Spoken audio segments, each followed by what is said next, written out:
I want to add a legend inside my PIN schematic drawing.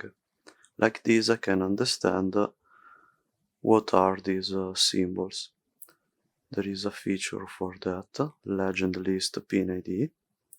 This is automatically creating a legend list where it is showing the symbol icon, the quantity of that component inside my schematic drawing, and the description of that symbol. So I can see that in my drawing there are 2 flanges, there are 3 valves, and there is 1 pressure tank